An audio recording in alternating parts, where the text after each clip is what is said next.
Buenos días con todos ustedes. Muchas gracias por participar en este webinar. Me parece también oportuno comentar que de la temática que vamos a exponer el día de hoy, sinceramente he visto que hay muchas personas que les gusta hacer ese tipo de preguntas en la génesis de la constitución de una empresa familiar.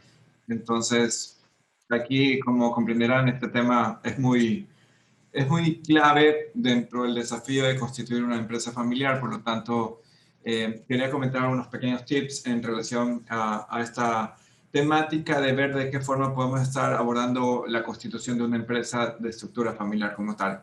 Este webinar va a ser demasiado sencillo, demasiado amigable en la interpretación. El alcance de este contenido puede ser muy técnico en algunos casos, con lo que he podido ver en otros canales de comunicación. Sin lugar a duda, prefiero hacerlo más sencillo para aprender sobre todo la mecánica del comparativo dentro de la parte de las preguntas que se tengan también a lo largo de esta conferencia como tal. Bien, entonces el webinar de hoy va a estar dedicado básicamente a analizar cómo podemos estar constituyendo empresas familiares basado en personerías jurídicas como tal.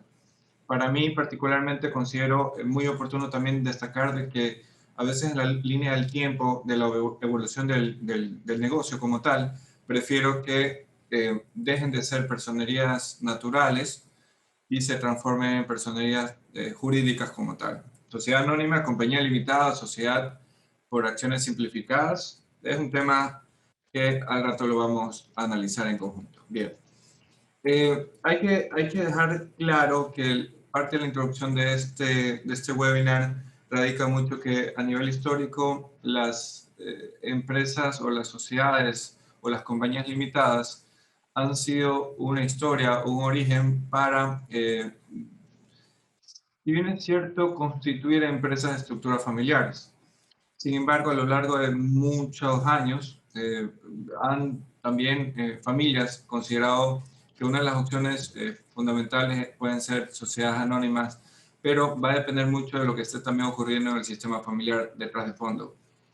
Sin lugar a dudas, también considero que a nivel de introducción, desde el año pasado en el Ecuador, aproximadamente un año, un mes, se constituyó lo que corresponde a un tipo de empresa que estaba basado en una publicación de la Ley Orgánica de Emprendimiento e Innovación. Directamente aquí en el Ecuador esto es relativamente nuevo, pero en otros países ya tiene también su acogida y su particularidad o su enfoque dentro de esos proyectos de emprendimientos como tales.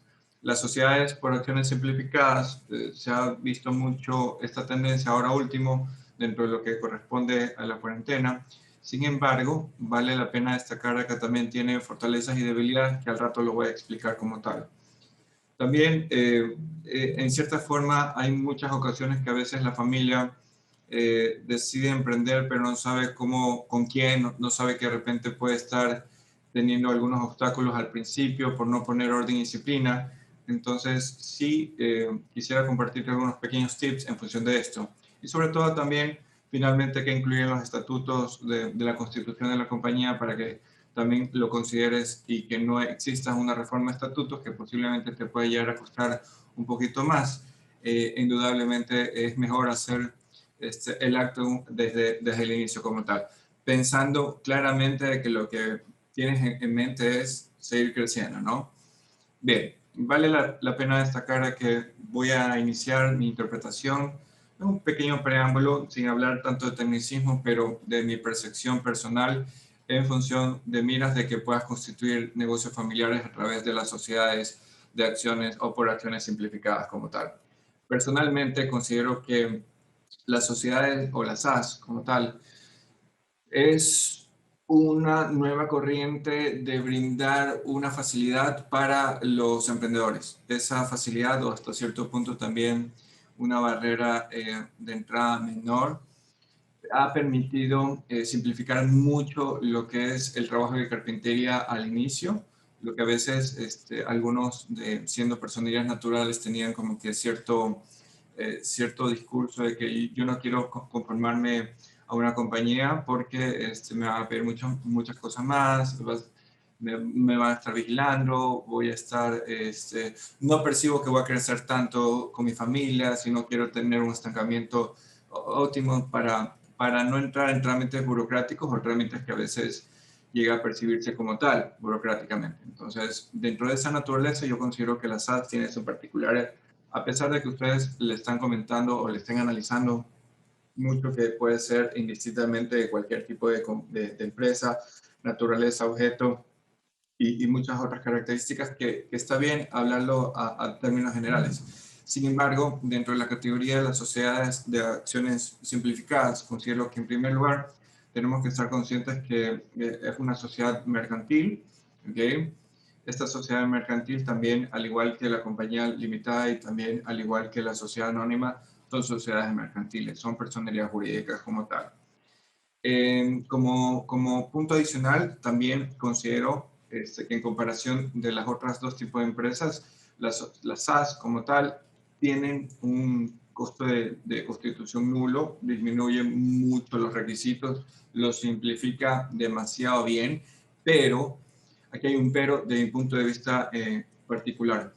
La situación de la barrera de entrada, o sea, entiendo que hay una forma de brindar apoyo a los emprendedores que nacen desde cero. Este tipo de empresas, considero que el facilitar mucho las cosas ayuda mucho a que cierto tipo de emprendedor que quiere las cosas un poquito más o menos complicadas, por decirlo así, porque pues está empezando desde cero y no tiene los recursos o posiblemente no tiene la orientación, hace que de repente la simplificación de inclusive manejar hasta un accionista, conformarlo como una persona jurídica unipersonal, que esto también vale la pena destacar, de que aún así siendo como una sociedad anónima, perdón, una sociedad o SAS, perdón, una SAS que sea particularmente como un solo accionista, hay un cierto elemento que no apoya mucho a las empresas familiares. La otra vez estuve conversando con algunos otros consultores a nivel nacional e internacional, lo que estaba también exponiendo que me parece bueno, a veces la génesis de una empresa familiar es el papá tiene los recursos, tiene el know-how, tiene el conocimiento y tiene también la predisposición. Entonces llega un momento dado y al momento de conformar se hacen las preguntas importantes y urgentes y dice o determina, no tengo a alguien con quien conformar un negocio, necesito mínimo dos. En esa secuencia puede, como sabemos que no se puede llegar a constituir con la cónyuge o con tu cónyuge, empieza a mirar hacia abajo y busca alternativas de repente con los hijos para llegar a conformar una empresa de estructura familiar. Pero al dar esa facilidad en las SAS, podemos llegar a alimentar cierto individualismo de los fundadores que quieren emprender negocios, pero no hacen la invitación obligatoria o formal al resto del ecosistema de la familia. Por lo tanto, indudablemente eso podría llegar a verse que no es un apoyo o no es un estímulo al desarrollo de empresas familiares, sino un estímulo al facilitar, a facilitar mucho las cosas y sobre todo al individualismo, lo cual tiene sus pros y sus contras. Particularmente yo creo firmemente que la parte del cooperativismo en una empresa familiar es parte como su ADN y esta SAS lo que ha visto es alimentar mucho la simplificación y sobre todo posiblemente el individualismo desde un punto de emprendimiento, lo cual puede llegar a traer cierto impacto diferente al mundo de las empresas familiares. Pero al final de cuentas, lo digo, si tú emprendes, lo importante es generar bienestar económico, generar empleo, dar una satisfacción al cliente, brindar un servicio, brindar valor añadido a lo largo de toda tu cadena de valor. Pero dentro de esta parte, yo diría que no, para mí no es muy atractivo en empresas de estructura familiar al 100%. Va a depender si la familia quiere llegar a manejarse en torno a las reglas que están acá y que de igual forma simplemente acuerdos o regulaciones con mayor facilidad. Que esto puede ser directamente como acuerdos parasociales o pueden ustedes traer en cierta forma contenido propio del protocolo de familia para incorporar en los estatutos de la constitución de la compañía como tal. Por otra parte, también es muy importante destacar que a nivel del literal E favorece el acceso de préstamos a través de instituciones financieras, lo cual también las instituciones financieras todavía están manejando una cierta cultura, hasta obviamente le están dando mucha atención, mucho impulso de igual forma, pero hasta que no pase cierto tiempo no se va a sentir la seguridad que rige en todo el ecosistema de las instituciones financieras, por mucho que se avale a través de organismos competentes nacionales e internacionales, pero como que es parte siempre de implementar algunos cambios y sobre todo nuevos tipos de empresas hasta que exista esa tendencia que esté más acoplada a la parte inclusive de cada país. No podrán ser cotizadas en bolsa de valores con excepción a la emisión de obligaciones. Si tú tienes con miras a que por lo menos, a pesar de que quieras formar parte del paquete accionarial, esté estipulado que puedas tener la mayoría del paquete de acciones, perfecto, con la rama familiar o que al menos un integrante esté bajo el liderazgo de esta empresa familiar, perfecto, puedes estar también abriendo el paquete accionarial, a pesar de que muchas de las familias nos gusta tener el paquete de acciones cerrado, solamente que esté incorporado la rama familiar en particular. Y si es que ustedes necesitan un apalancamiento a través de un inversionista extranjero, lo pueden estar invitando para formar parte de esto, pero en estos tipos de empresas como que es esa la excepción. Adicional a esto, pues el objeto social puede ser muy amplio, definitivamente no tiene sus limitaciones, no requieren capital mínimo para su constitución. En los proyectos que tú estás, por ejemplo, un amigo de 18, 19 años que no tienen ese expertise, esa orientación, pero tienen esa idea bastante genial, en la parte del capital social podemos estar incluyendo en la sociedad por acciones simplificadas que pueda haber un compromiso hasta 24 meses para aportar con el capital de esta constitución de la compañía como tal, lo cual sigue siendo muy innovador, con buenos aires, pero me da la idea que a pesar de todo no se está vendiendo bien o no la están diseñando correctamente a través de un tipo de empresas para empresas de estructuras familiares como tal. Sin lugar a duda, la parte de las compañías limitadas también en comparación a las SAS, hay un sentido un poquito más de tradición, de conservación. En primer lugar, hay más rápida la transmisión societaria. Este, por ahí, obviamente, con las reglas del juego. Se requiere que la mayoría de accionistas estén, o socios, mejor dicho, estén de acuerdo. El tamaño, dentro de la parte de las sociedades anónimas también hay que destacar de que el trámite societario es muy rápido. Si nosotros queremos asignar un gerente o designar un presidente, la tramitación es mucho más sencilla, mucho más amigable. Es hacer una carta, es hacer un trámite interno y a lo mucho dura unos 3 o 4 días hábiles si ustedes hacen las cosas correctamente bien. Entre tanto, en el punto número 2 se requiere la mayoría de acciones que estén de acuerdo. No necesitan que la mayoría, que exista una mayoría unánime, por lo cual es muy amigable. Y en algunas ocasiones, cuando la familia esté en problemas, de repente por un tipo de conflicto, puede que llegue a desencadenar a veces cierta facilidad para tomar mejores decisiones. Pero cuando una familia esté en un conflicto grado alto, yo les recomiendo que busquen también blindarse porque a través de la sociedad, perdón, de la compañía limitada, en algunas ocasiones, pues el hijo que tiene un resentimiento alto con el papá, lastimosamente no quiere firmar y eso pone traba inclusive hasta un apalancamiento financiero porque necesitamos comprometer esto al llevar una escritura pública y pues por el hijo o por nuestro hermano que no quiere aceptar esto, no podemos recibir el desembolso de parte del banco. Además, también tenemos que el tamaño de los accionistas no tiene un tamaño o un máximo. El capital social es de 800, es el mínimo.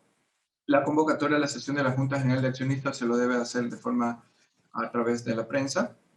Eso es parte del marco legal.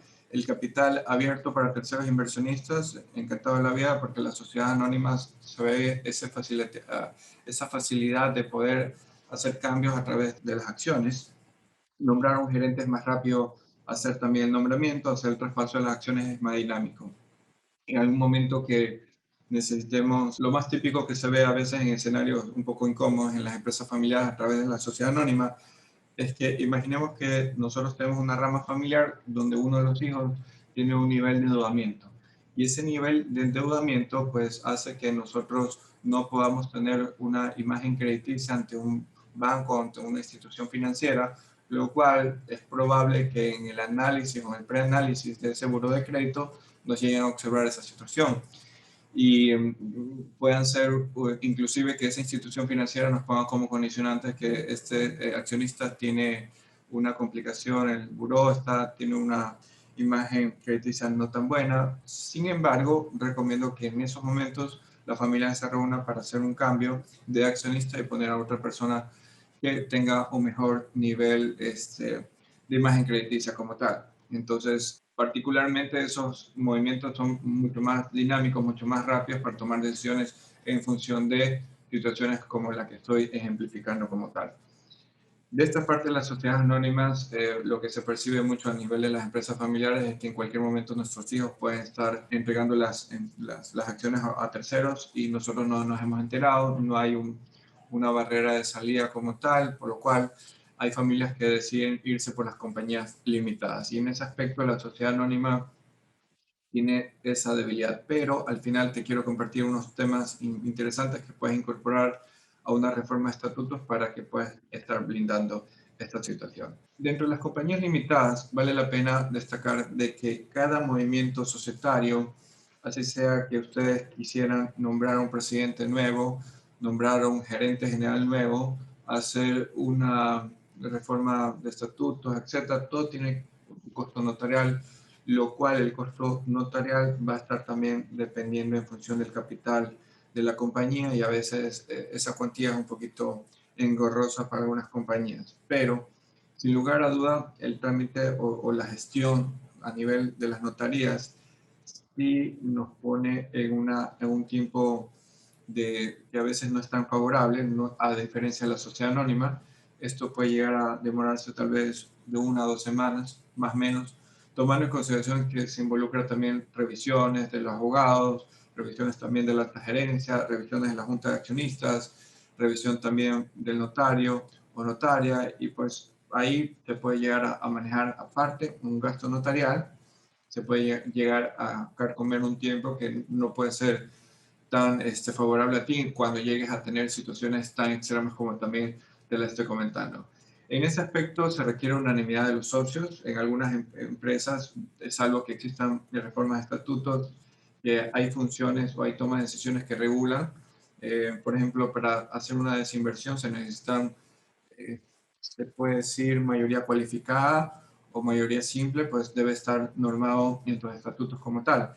Sin embargo, dentro de este tipo de empresas hay un mínimo de 3 socios y un máximo de 15 socios. Lo que yo veo es que a veces hay familias que tienen mayores integrantes familiares y en este aspecto, si ya vemos que es una familia de primera generación, segunda y tercera generación, o concentrar el paquete accionarial o de participaciones entre la primera y segunda generación, nosotros tenemos que estar conscientes de que en cualquier momento empiecen a heredar y ya los integrantes o empresas de entre hermanos, tíos, sobrinos, esos 15 socios van a ser fáciles de aumentar y ahí vas a tener problemas porque necesitas buscar la forma como resuelves ese número de integrantes o número de socios máximo 15, lo cual en cierta forma puede obligarte a transformarte de una compañía limitada a una sociedad anónima.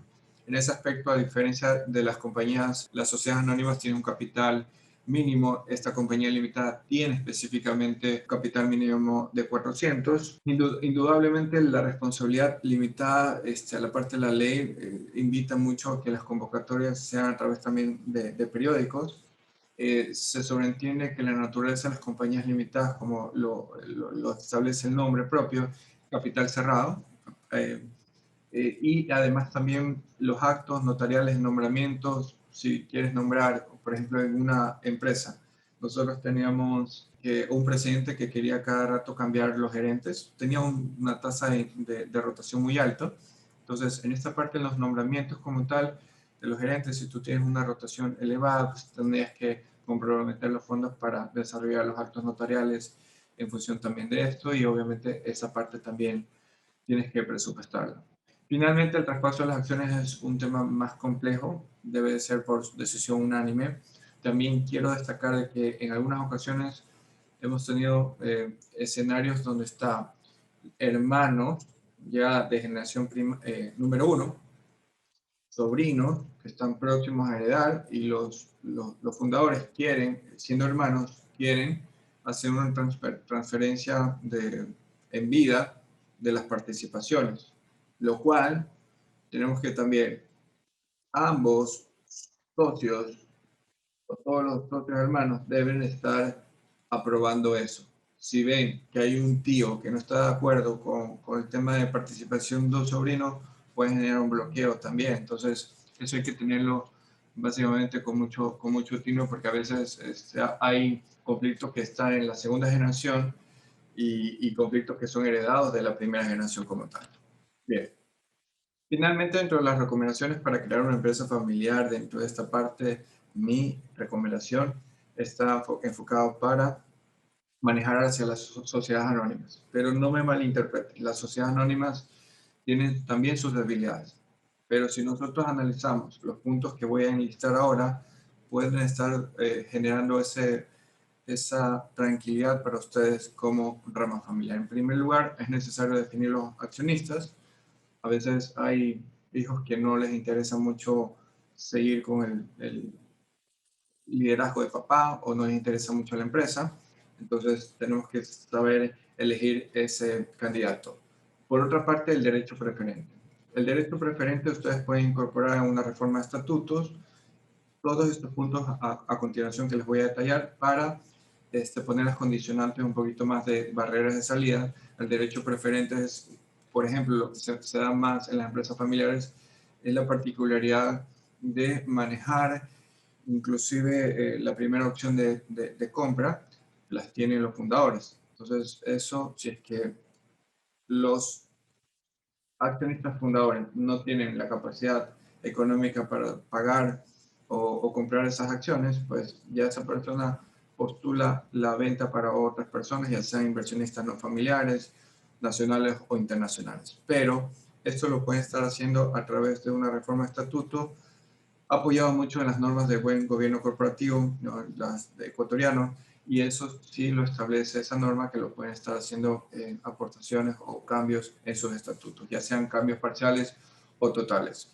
De igual forma, recomiendo que en tu constitución aparezca el tema del directorio. Hay abogados que dicen, Arturo, esto lo veo muy complicado porque no sabemos, pareciera un poco burocrático, sí, pero va a depender también de lo que tú tengas, de esa ambición, de tu sueño, la proyectas a un futuro que va a crecer o no. No lo sabemos, pero hay pequeños detalles que sí recomiendo incluirlo en el directorio para que se estimule desde el inicio la capacidad de informar de parte del gerente hacia un órgano de gobierno como tal. El implementar un directorio ayuda mucho a tomar decisiones estratégicas y sobre todo a depender mucho menos de una sola persona, de un grupo y más de un grupo de expertos que te van a ir guiando para ir subiendo o escalando tu empresa familiar. En el punto número 4 tenemos como presidente, vicepresidente y gerente de esta empresa. Sí recomiendo que lo más tradicional que se ve en las reformas de estatutos en las constituciones de la compañía es presidente y gerente general.